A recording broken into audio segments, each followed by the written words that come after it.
I love that you can be frank and open about the choices that you've made for your body. I think that we all need to have more just open dialogue and conversations with our children, especially our girls.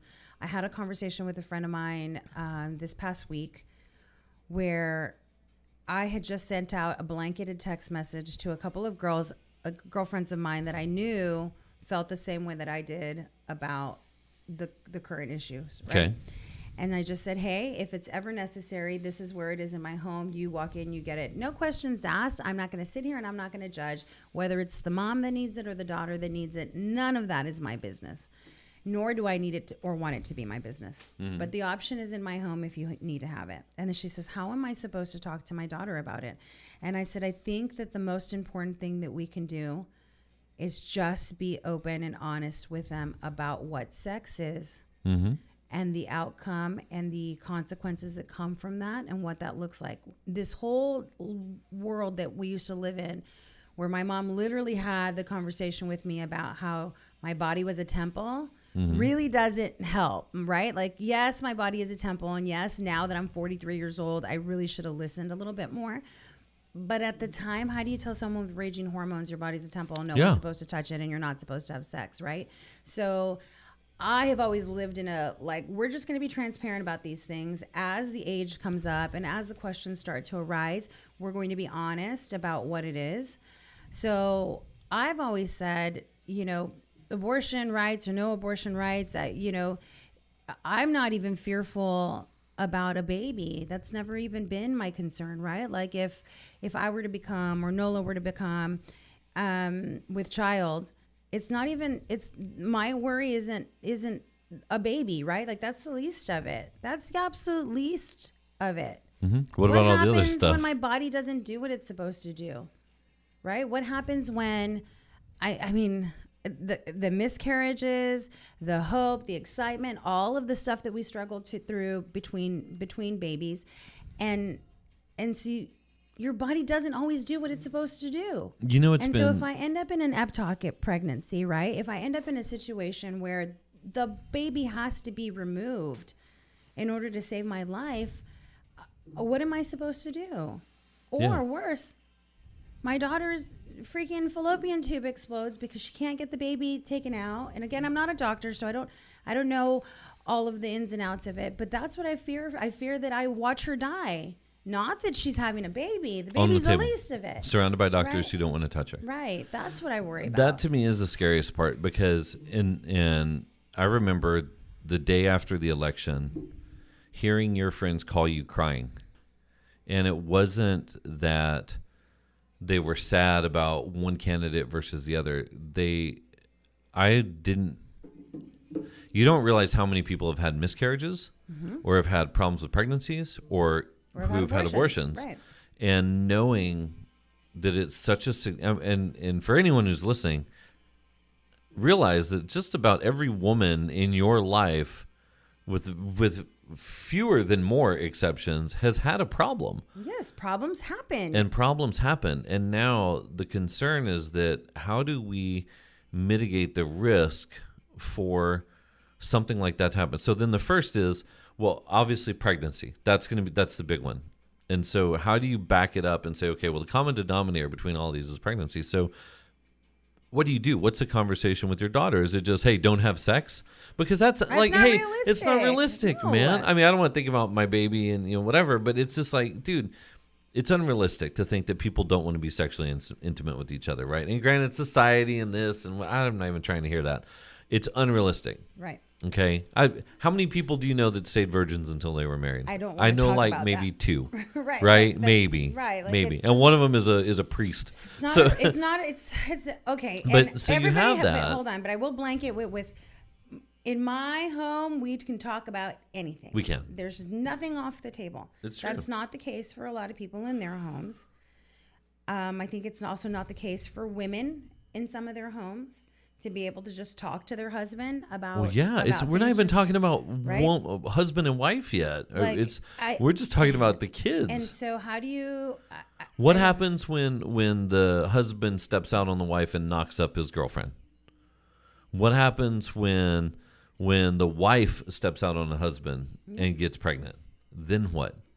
Like, you think it was, I can't even imagine. No, those are a lot of. But these are all problems, and I down here people are like, well, don't worry, man, you live right close to Mexico, you're safe. Dude, that's not the answer. Like, and it's also not the safest thing to do. Yeah, let's go to Mexico and get abortions. It sounds like a great Tuesday afternoon. No. But my point is that through this, how are we shaping those conversations with our children to make sure that they stay safe in the way, we did it. We talked to our daughter. We said, hey, look, there's more risk than reward to being sexually active right now. And I would appreciate it. I mean, my advice to her was don't have sex. She's like, Dad, I'm like, just take it for what it is. She's not there yet. She's not there. Right. But I want her to understand that the repercussions for that are terrible. And what a fucked up society we live in where we have to talk about having conversations with our children about the repercussions of them being intimate with someone. Well, what a man's world. Like, you know what I mean? Well, here's the thing. No, and I don't agree with that comment. I don't agree with that comment because I feel like so many issues can be prevented if you can talk about them. I am still full throttle with the living transparency. We are brutally transparent with one another. Yes. And we share even with the stuff that we don't want to share and the uncomfortableness of it all. And I start to wonder how many things could have been prevented in my youth or in my friend's youth if they had just been able to have a conversation with someone. Because really try to put yourself back in the shoes of when you were a kid and you're making these decisions about your body. You genuinely don't know what you're doing. You're acting on hormones or what feels good at that moment.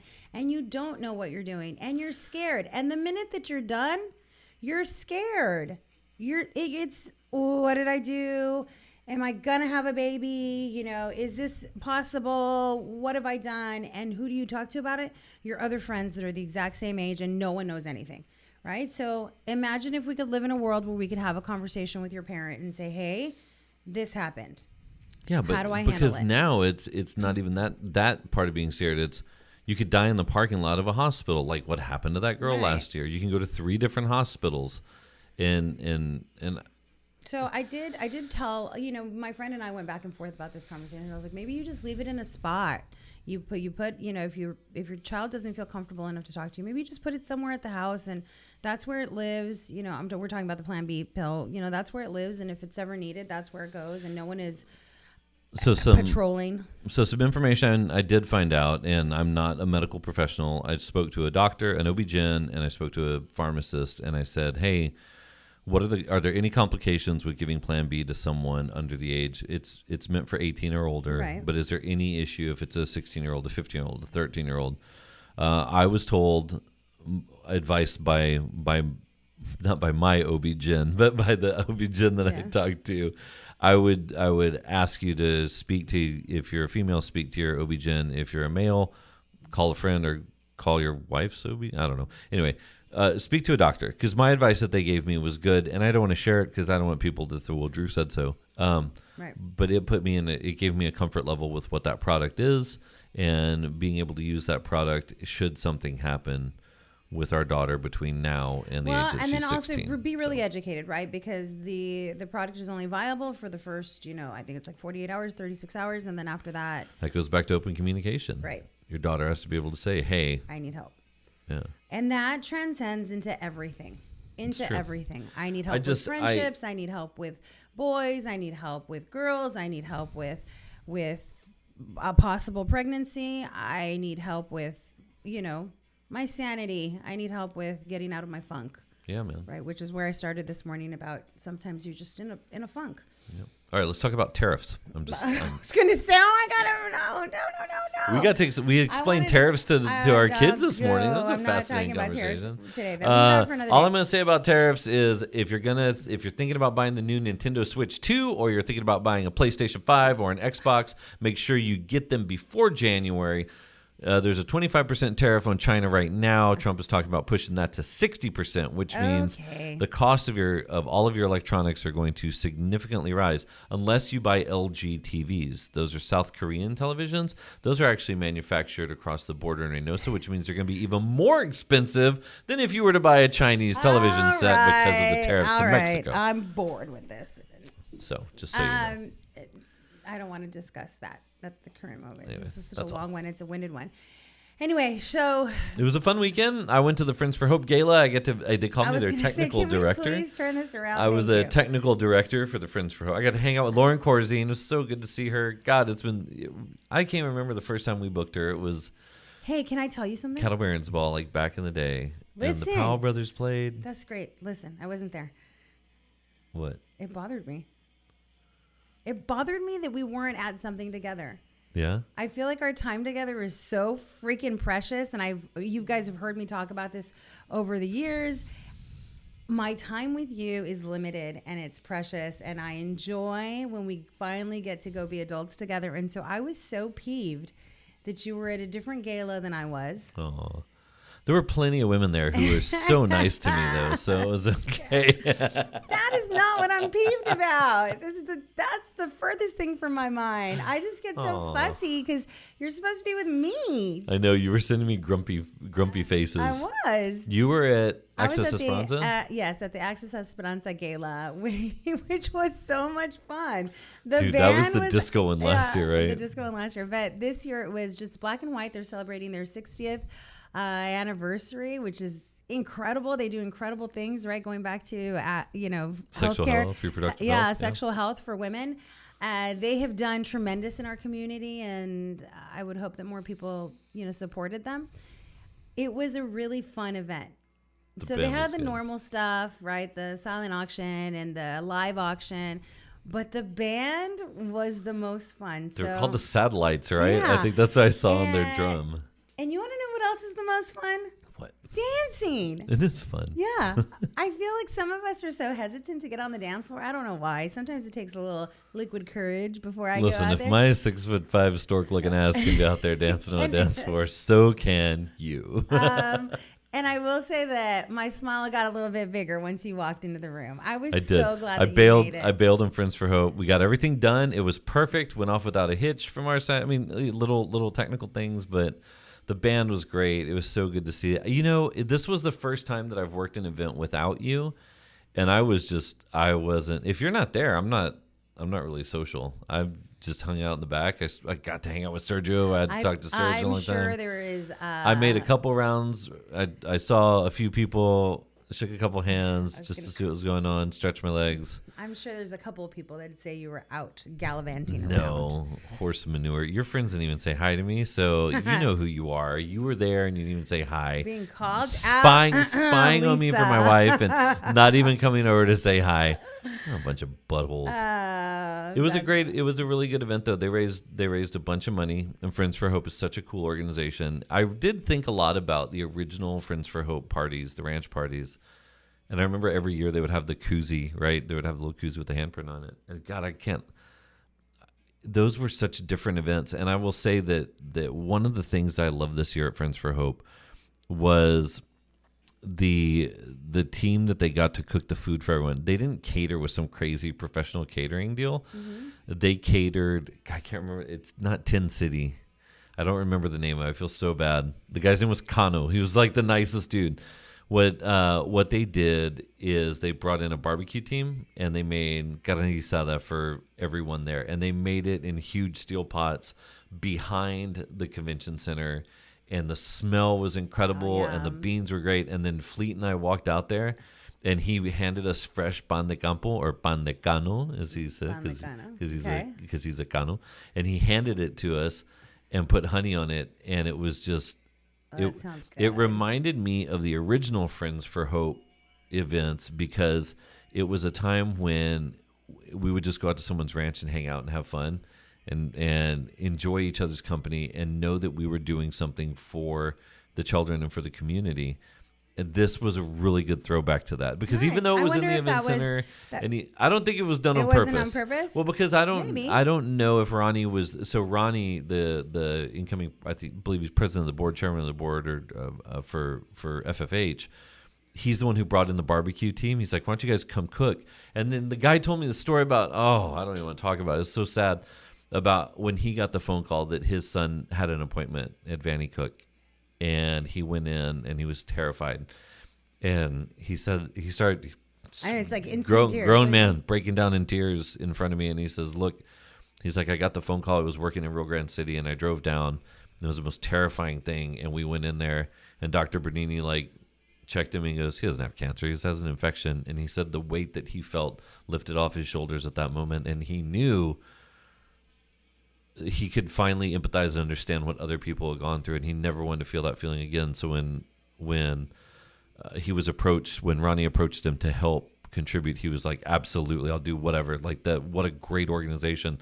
And so to have that fresh, old school, only in South Texas food brought in and catered, to me was one of the coolest parts of the event, because what started as just a handful of people on a ranch stroking checks to each other and buying each other's auction items, Right.